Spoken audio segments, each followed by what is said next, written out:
सभी को जय मसीह की। बाइबल अध्ययन में आपको और एक बार हम हार्दिक स्वागत करते हैं। इस सत्र में हम सीख रहे हैं, हमारा विषय प्रार्थना सुनने वाला परमेश्वर। प्रार्थना सुनने वाला परमेश्वर। हम सब प्रार्थना करने वाले लोग हैं। जी हाँ, आज सुबह भी हम प्रार्थना किए होंगे, कल रात को भी हम प्रार्थना किए होंगे। हमेशा हम प्रार्थना करते हैं। प्रार्थना निरंतर करने वाले एक समाज है हम, क्योंकि हम प्रार्थना के सामर्थ्य में विश्वास करते हैं। प्रार्थना के द्वारा क्या कुछ हो सकता है, प्रार्थना की संभावनाएं क्या है, प्रार्थना की प्रभावशाली ताकत क्या है, ये हम भली भांति जानते हैं। इसलिए हम सब अक्सर प्रार्थना जरूर करते हैं। हम बाइबल से अध्ययन करेंगे कुछ ऐसे लोगों के जीवन से जिन्होंने प्रार्थना किया और उनके प्रार्थना से बहुत कुछ हुआ। हम शुरू करेंगे हमारा इस अध्ययन एलिया को और एलिया के प्रार्थना जीवन के बारे में अध्ययन करते हुए। एलिया को सबसे पहला राजा 18 अध्याय 1 और 2 पद में हम देखते हैं। एलिया एक नबी था। परमेश्वर की वाणियां मनुष्य तक पहुंचाने वाले लोगों को हम नबी कहते हैं। एलिया नबी ने उस समय के राजा आहाब के महल में जाकर परमेश्वर की बातों को सुनाया। देखिए, उन दिनों में राजा के महल में जाकर बातों को बताना उतना आसान बात नहीं है, लेकिन एलिया ने ये हिम्मत बांधकर बड़े उत्साह के साथ, बड़े धैर्य के साथ वे गए। उन्होंने कहा, जब तक मैं नहीं कहूंगा ना तो मेघ बरसेगा और ना ओस पड़ेगी। जैसे एलिया ने बोला वैसे ही हुआ। 3.5 वर्ष बारिश नहीं हुई। भूमि में खेती करने के लिए पानी नहीं, जानवर और मनुष्यों को पीने का पानी भी नहीं था। यह सब होने के बाद भी उस देश के राजा और जनता ने परमेश्वर से प्रार्थना नहीं की। इन समस्याओं में परमेश्वर ने एलिया नबी का पालन पोषण किया। एक दिन परमेश्वर ने एलिया नबी से कहा, मैं पृथ्वी पर बारिश भेजने जा रहा हूं। एलिया नबी ने यह बात आहाब राजा से जाकर कही। परमेश्वर के कहने के अनुसार एलिया नबी बारिश के लिए प्रार्थना करने लगा। एलिया नबी करमेल पर्वत पर चढ़ा और सिर को अपने घुटनों के बीच में लगाकर प्रार्थना करने लगा। बारिश के लिए आकाश में काले बादल होना जरूरी है। एलिया नबी जब प्रार्थना कर रहा था तब कोई भी काले बादल नहीं थे। फिर भी वो विश्वास से प्रार्थना कर रहा था। हर बार अपने सेवक से वो पूछता था, कोई बादल है? 7 बार ऐसा हुआ। जब 7वीं बार सेवक ने जाकर देखा तब हथेली के समान काले बादल उसने देखा। एलिया को मालूम पड़ा कि परमेश्वर बारिश भेजने के लिए जा रहे हैं। तुरंत बहुत भारी बारिश हुई। परमेश्वर ने अपने बेटे एलिया की प्रार्थना को सुन लिया। प्रियो, जब हम प्रार्थना करते हैं विश्वास के साथ, परमेश्वर वहां पर बहुत बड़ा कार्य को करते हैं। एलिया का प्रार्थना जीवन हमारे लिए एक बहुत प्रेरणादायक विषय है। जब उन्होंने कहा बारिश नहीं होगा, नहीं हुआ, और जब वो प्रार्थना किया वापस वर्षा होने लगी। परमेश्वर एलिया के प्रार्थना जीवन का आदर किया। आगे बढ़ते हुए अगले किरदार को हम देखेंगे और वो है एस्तर रानी। एस्तर की प्रार्थना जीवन। एस्तर भी परमेश्वर द्वारा नियुक्त रानी थी। शरेक नामक राजा के दिनों में बेबीलोन देश में हामान नामक एक मंत्री था। यहूदियों से हामान बहुत नफरत करता था और एस्तर रानी भी, जो फिर रानी बनी, वो भी यहूदी थी। इस नफरत का कारण यह था कि राजा के महल में मोर्देकाई नामक एक यहूदी रहता था। मोर्देकाई कभी भी हामान को दंडवत नहीं करता था, क्योंकि हम जानते हैं यहूदियों को परमेश्वर के अलावा किसी के सामने दंडवत करने की इजाजत नहीं है।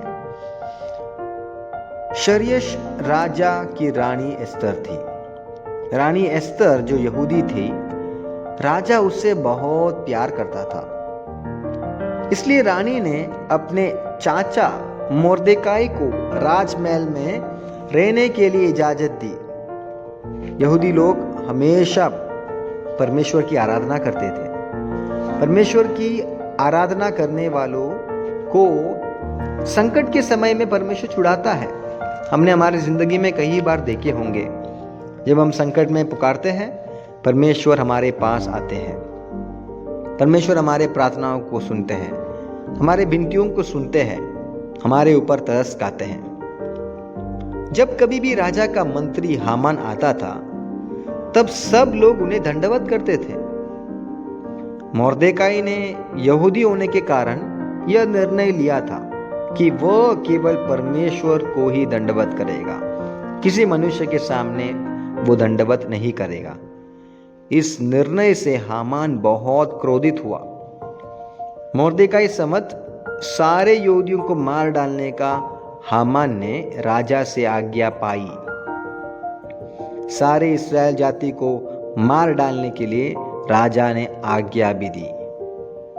अब ये जानकर एस्तर रानी और मोर्देकाई बहुत दुखित हुए। मोर्देकाई ने एस्तर से कहा, यदि तुम राजा से विनती करो तो राजा सारे यहूदियों को बचाएगा।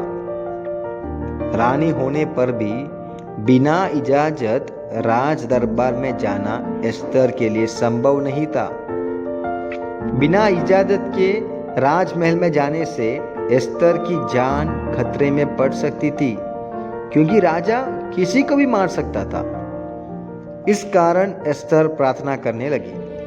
बचपन से ही वह जानती थी कि कैसा प्रार्थना करे। एस्तर रानी ने उपवास रखकर प्रार्थना की। उसके बाद प्रार्थना के बाद, उपवास के बाद एस्तर रानी राज दरबार में गई। राजा को एस्तर रानी पर दया आई। इसका कारण क्या है? प्रार्थना। एस्तर रानी ने प्रार्थना करने का नतीजा पाया। जब वो राज दरबार में गई, राजा ने कुछ नहीं बोला, दया दिखाया और यहूदियों के विरोध में जो आज्ञा दी थी, राजा ने वो वापस ले ली। इस प्रकार यहूदी लोग सारे बच गए। इसका मूल स्रोत कौन है? एस्तर रानी। और गहराई से जब हम देखते हैं तो हम कह सकते हैं एस्तर रानी की प्रार्थना ने उन्हें बचा दिया। केवल उनको नहीं, उनके पूरे समाज को। प्रियो, हम हमारे पूरा समाज को बदल सकते हैं। हमारे प्रार्थना जीवन के द्वारा हम केवल हमें नहीं, हमारे परिवार को नहीं, हमारे पूरे समाज को भी हम बदल सकते हैं। ये परमेश्वर हमसे चाहता है। हम आगे बढ़ेंगे और देखेंगे अगला किरदार आयूब। आयूब की प्रार्थना जीवन से हम देखेंगे। आयूब की परीक्षा लेने के लिए शैतान ने परमेश्वर से इजाजत मांगी। हमने हमारे पिछले सत्रों में आयूब के बारे में भी अध्ययन किया था। आयूब के चारों ओर जो बाधा था, परमेश्वर ने उसे निकाल दिया। शैतान आयूब की परीक्षा लेने आया। निरंतर शैतान आयूब को सताता रहा। आयूब की सारी संपत्ति नष्ट हो गई। उसके 10 बच्चे, 7 पुत्र और 3 पुत्री एक दिन मर गए। यह सब जब हुआ, तब आयूब ने कहा, यहोवा ने दिया, यहोवा ने लिया, यहोवा का नाम धन्य है। आयूब ने परमेश्वर का इनकार नहीं किया। उसके बाद भी शैतान ने आयूब को नहीं छोड़ा। आयूब का पूरा शरीर फोड़ों से भर गया। आयूब को बहुत दर्द और खुजली होने लगी। उसकी पत्नी ने कहा, परमेश्वर का इनकार करो और मर जाओ। यह सब होने पर भी आयुब ने परमेश्वर का इनकार नहीं किया। जब आयुब के मित्रों को पता चला कि वह कष्ट में है, तब वह उससे मिलने गए, लेकिन उन्होंने भी आयुब पर दोष लगाया। उन्होंने कहा, आयुब की गलती के कारण यह सब संकट उस पर आया है। उन्होंने आयुब को तसल्ली से अधिक दुख दिया। सबका विरोध होने पर भी आयुब ने अपने विश्वास को परमेश्वर पर स्थिर रखा। आयुब के विश्वास को देखकर परमेश्वर उससे और अधिक प्यार करने लगा। परमेश्वर ने आयुब से बातें की और कहा, तुम अपने मित्रों के लिए प्रार्थना करो। और आयुब प्रार्थना करने लगा। परमेश्वर ने आयुब की हालत को बदल दिया। सब बातों में आयुब ने 2 गुना आशीष पाई। यह सब तब हुआ जब आयुब ने दोष लगाने वाले अपने मित्रों के लिए भी प्रार्थना किया। प्रिय, हमारे सताने वालों के लिए क्या हम प्रार्थना करते हैं? हमारे खिलाफ बोलने वाले के लिए हम प्रार्थना करते हैं। आयुब के दोस्तों ने आयुब के खिलाफ बात किया, फिर भी उनके लिए वो बिछुआई किया, उनके लिए वो प्रार्थना किया। और जब वो प्रार्थना किया, उनके हालत में भी बदलाव आया। परमेश्वर हमें भी उसके लिए मदद करने पाए। अगला हम देखते हैं, नेहमिया नाम का एक व्यक्ति है। नेहमिया की प्रार्थना। ये कौन था? ये नेहमिया नेहमिया को बाबेल नामक जगह में लेके आया था। उसको राजमहल में एक काम दिया गया। वह राजा का पियाऊ था। केवल ईमानदार लोगों को उस काम के लिए चुना जाता था। राजमहल में रहकर भी नेहमिया यरूशलेम को याद करके प्रार्थना करता था। यरूशलेम में वापस जाने के समय का वह इंतजार करता रहा। एक दिन यरूशलेम से एक व्यक्ति नेहमिया के पास आया। उसने कहा, यरूशलेम की शहरपनाह टूट गई है। यरूशलेम के दीवार टूट गए हैं और फाटक आग से जल गए हैं। यह सुनकर नेहमिया बहुत दुखी हुआ। जिस नगर में दीवार नहीं, उस नगर में लोग कैसे रहेंगे? चोर और जंगली जानवर उसमें ढूस कर उसको नष्ट करेंगे। यह सोचकर नेहमिया रोने लगा। रो रो कर वो प्रार्थना करने लगा। एक दिन राजा ने देखा नेहमिया का चेहरा बहुत उदास है। राजा ने नेहमिया से उदासी का कारण पूछा। नेहमिया ने यरूशलेम के बारे में सारी बात राजा को सुनाई। राजा ने नेहमिया को यरूशलेम वापस जाने की इजाजत दी। इतना ही नहीं, दीवार बनाने की अनुमति भी दी और धन दोनों राजा ने नेहमिया को दिया। अनुमति भी दिया, धन भी दिया और उनको हर एक प्रबंध करवा कर दिया। इसका कारण क्या था? नेहमिया ने प्रार्थना किया। नेहमिया की प्रार्थना इतना प्रभावशाली रहा कि राजा के मन बदलकर राजा ने उनको इजाजत दी और शहरपनाह बनाने के लिए सारे जरूरत जो भी था उसको पूरा किया। अगला हम देखेंगे, नए नियम में भी ऐसे कुछ पात्र हैं जिन्होंने प्रार्थना किया। हम देखेंगे हन्ना की प्रार्थना। हन्ना भी बहुत मशहूर है। उनका प्रार्थना जीवन का आज भी तारीफ होता है। पुराना नियम में भी काफी लोग हैं, नए नियम में भी काफी लोग हैं। और यहां पर हम देखते हैं पुराना नियम का एक व्यक्ति जो इस्राएल लोगों जब कनान देश में रहते थे, वहां पर एफ्रेम के पहाड़ी देश में एल्काना नामक एक आदमी अपने पत्नी हन्ना के साथ रहता था। हन्ना भक्ति के साथ प्रार्थना करने वाले एक महिला थी। नए नियम की हन्ना में भी हम यही गुण विशेषता पाते हैं। वो भी प्रार्थना करती थी। परंतु यहां पर जो माँ है, उनमें एक अंतर है। उसकी कोई संतान नहीं थी। इस कारण वह बहुत दुखी थी।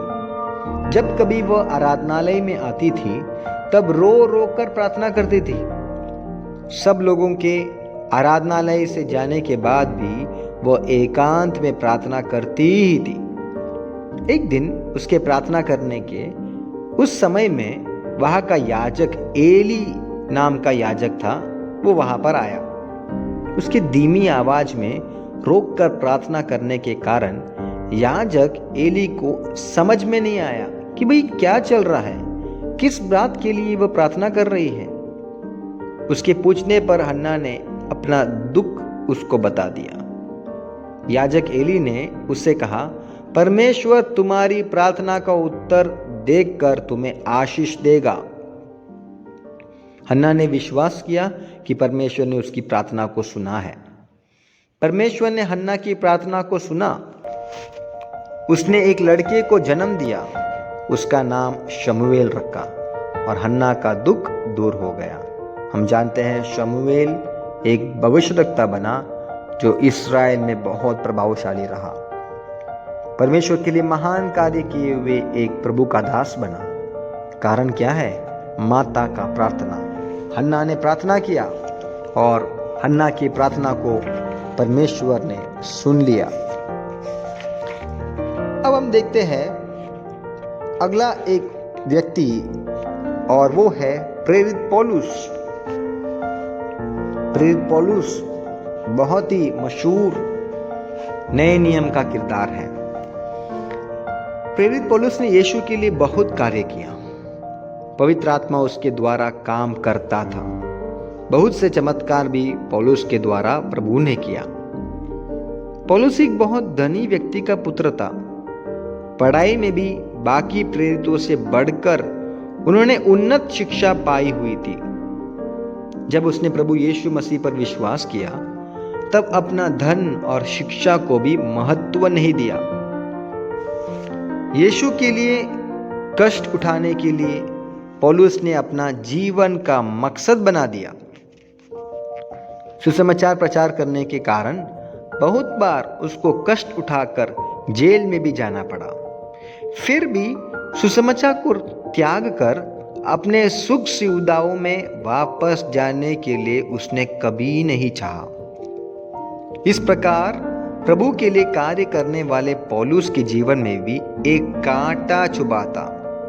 वह कांटा क्या था ये स्पष्ट नहीं। बाइबल विज्ञान करने वाले उसको बीमारी या जीवन के किसी और प्रकार के कष्ट के रूप में बताते हैं। जो भी हो, पौलुस इसको अपने शरीर के एक कांटे के रूप में बताता है। प्रकाशनों के बहुतायत से घमंडी ना हो जाए इसलिए प्रभु ने एक कांटा दिया था। यह था पौलुस का विश्वास। यह कांटा दूर होने के लिए पौलुस ने 3 बार प्रार्थना किया, पर परमेश्वर ने उससे कहा, मेरा अनुग्रह तेरे लिए काफी है। उसके बाद उस कांटे के लिए पौलुस ने कभी भी प्रार्थना नहीं किया। पौलुस प्रार्थना किया, लेकिन जब उनको मालूम पड़ा कि परमेश्वर की इच्छा यह है कि पौलुस उस कांटे को भी अनुभव करते हुए उससे बढ़कर परमेश्वर का अनुग्रह को चख कर जाने, उन्होंने प्रार्थना करना बंद कर दिया। पौलुस का प्रार्थना जीवन हमें भी प्रेरणादायक है। अब हम देखेंगे चेलों की प्रार्थना। यीशु मसीह के चेले भी प्रार्थना करने वाले थे। जब यीशु मसीह पुनरुत्थान के बाद स्वर्ग को जा रहा था तब उनके चेले बहुत दुखी थे। तब यीशु ने अपने चेलों से कहा, मेरे जाने के बाद तुम्हारे साथ हमेशा रहने के लिए मैं पवित्र आत्मा को भेजूंगा। इसके लिए तुम सबको इकट्ठा होकर प्रार्थना करना अवश्य है। चेले ने प्रार्थना करना शुरू किया। उसको मालूम था बिना पवित्र आत्मा के यीशु की उपस्थिति उनके साथ नहीं रहेगी।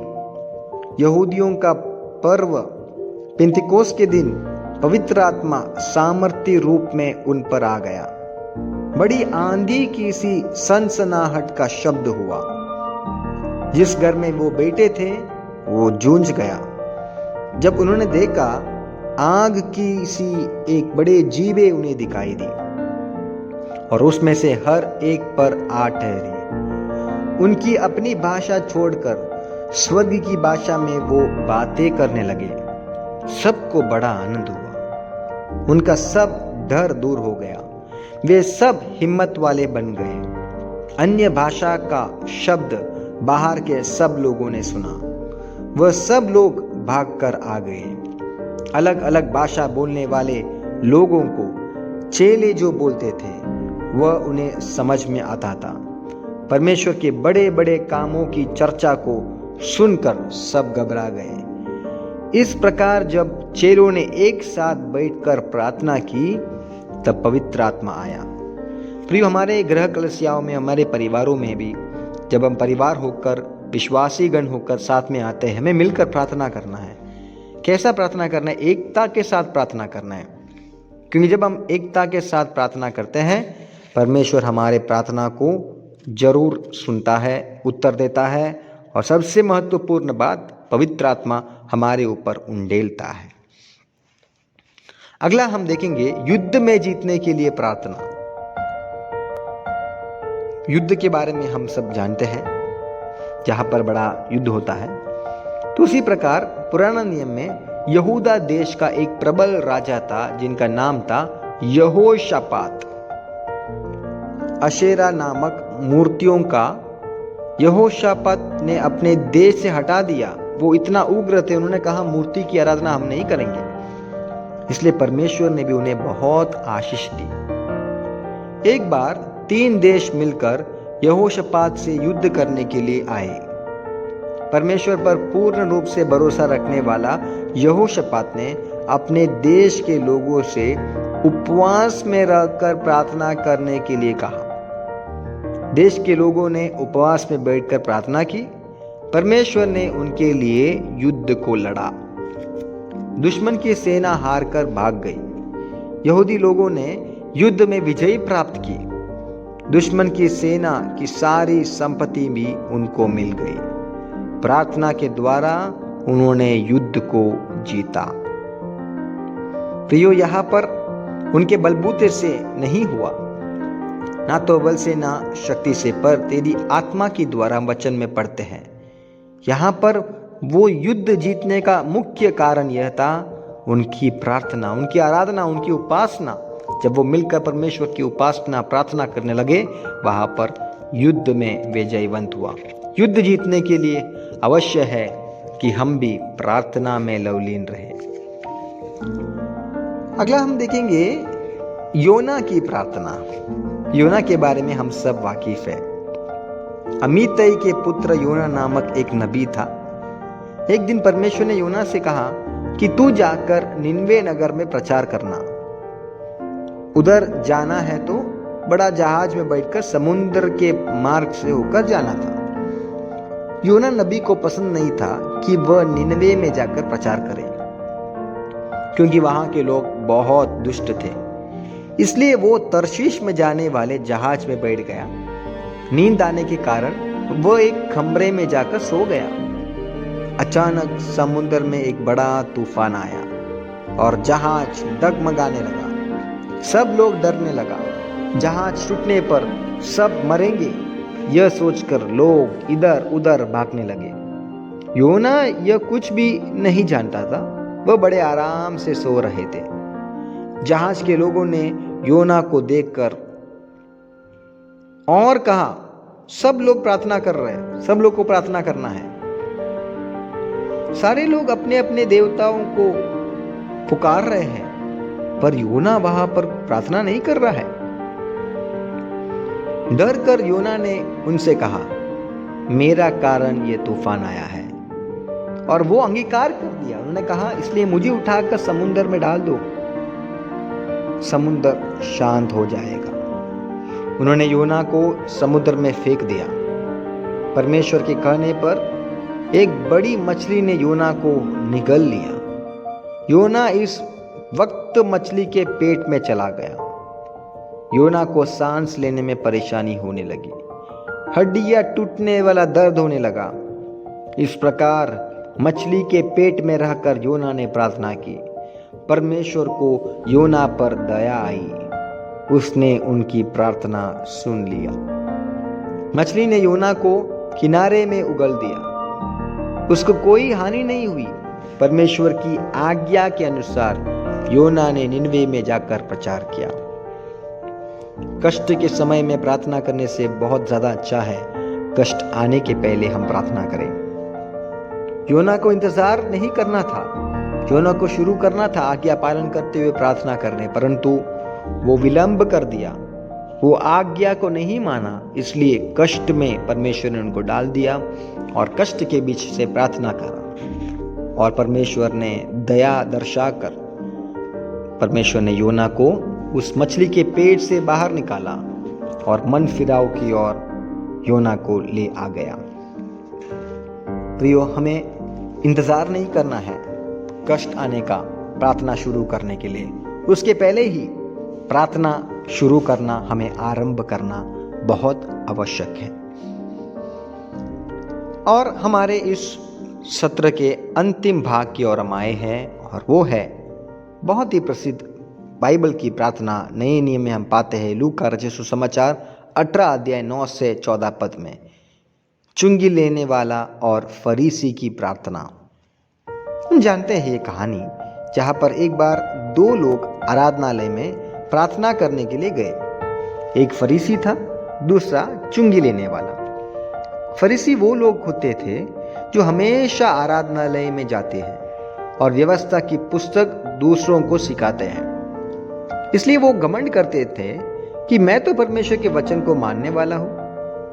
परंतु चुंगी लेने वाले ऐसा नहीं है, वे सरकार के लिए चुंगी लेते हैं। लोग उन्हें पसंद नहीं करते हैं। कारण था कि वह लोगों से ज्यादा पैसे लेते थे और उन्हें बहुत तंग करते। दोनों प्रार्थना करने के लिए गए और उन्होंने अपनी अपनी भाषा में प्रार्थना की।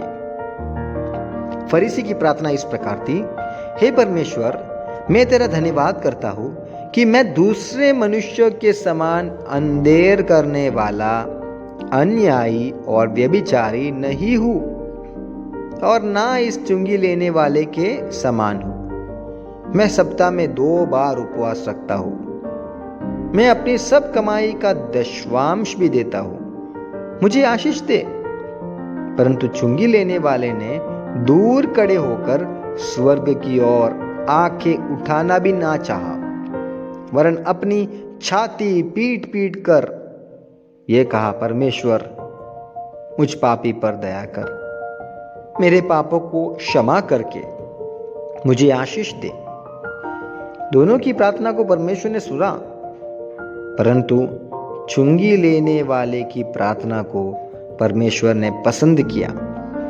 उसका कारण यह था, जब फरीसी ने अपने आप को धर्मी ठहराया, तब चुंगी लेने वाले ने माफी मांगकर पश्चाताप की प्रार्थना की।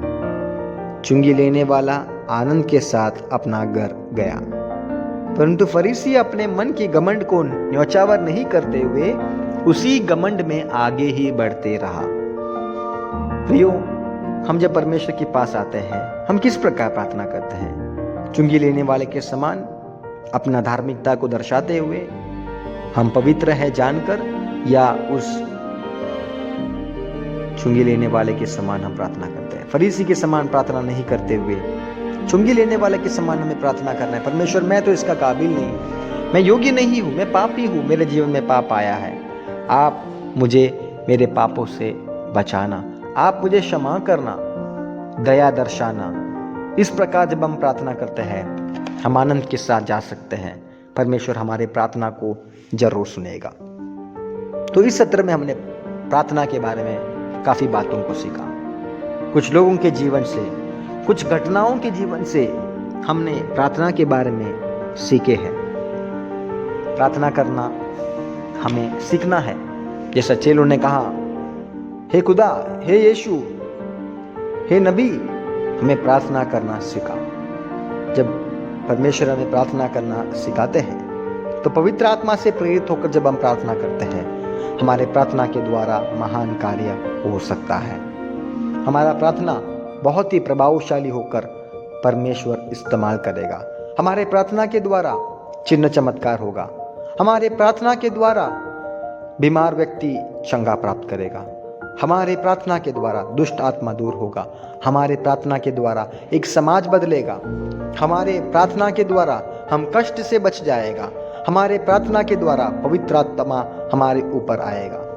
हमारी प्रार्थना के द्वारा अनुग्रह के साथ आगे बढ़ने के लिए परमेश्वर हमें मदद करेगा। इस प्रार्थना जीवन को अपनाएंगे और परमेश्वर के नाम की महिमा के लिए हमारा प्रार्थना के द्वारा हमारा हर एक दिन के जिंदगी में हमारा जीवन शैली प्रार्थना का जीवन शैली बनने के लिए, परमेश्वर का राज्य का विस्तार के लिए इस्तेमाल होने के लिए हम अपने आप को समर्पित करेंगे। परमेश्वर इस सत्र के द्वारा, इस वचन अध्ययन के द्वारा आपको आशीष दे। जय मसीह की।